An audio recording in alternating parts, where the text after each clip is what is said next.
Magandang hapon mga kabay. So meron akong estimate dito 39206B SC16 circular saw. Ayan.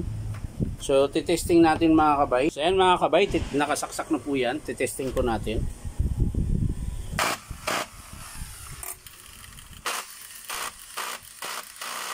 Ayan po. Masiklab po yung under mga kabay. So titingnan natin mga kabay. Tara, samahan nyo po ako. So ayan mga kabay. Nakalas ko na po yung screw sa handle niya. Ayan. So ngayon yung kailangan natin kalasin yung sa field housing. Ayan. Ito po.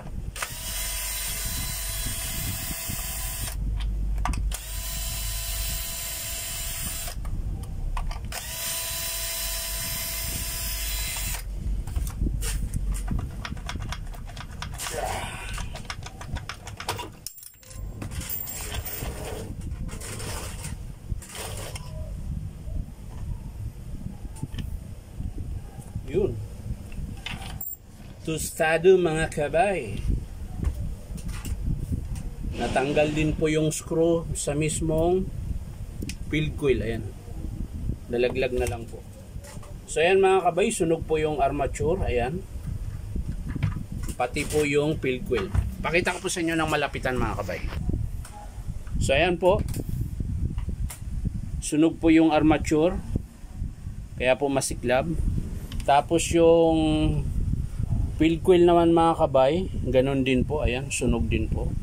Tapos yung screw, nalaglag na lang kusa, ayan. Siguro lumuwag siya mga kabay. Tapos sumayad siya ng sumayad sa field coil, yung armature, ayan po.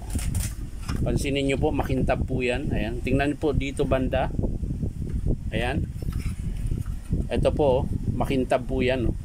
So ibig sabihin mga kabay, sumasayad po siya sa field coil. Tapos tuloy-tuloy yung gamit mga kabay, hindi nila hininto, kaya po nasunog yung armature tsaka field coil.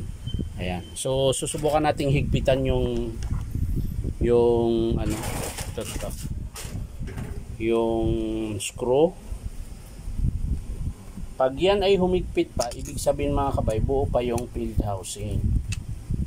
Pero pag di na to humigpit, ayan. Yan po. So yan mga kabay, buo pa po yung housing. Lumuwag lang po talaga to. Ayan. Siguro kung naagapan to ng customer na nung nag-iba yung tunog, tas dinala niya, hindi to masusunog. Kung naigpitan lang yung dalawang screw. Ayan. So yan lang po mga kabay. Hindi ko na po ipapakita kung paano buuin. So ang estimate ko po ay armature tsaka field coil. Carbon brush na mga kabay, mahaba pa. So yung dalawa lang po. Yan. Tapos pag in-approve ito ng customer mga kabay, gagawin natin dito, sasapinan po natin yung field housing, field coil ito.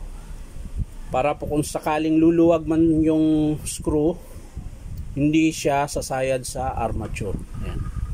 So yan lang mga kabay, maraming salamat at pa-like and share na rin po. At syempre subscribe nyo po ito aking YouTube account na Inom Tabay. So maraming salamat mga kabay. Bye bye.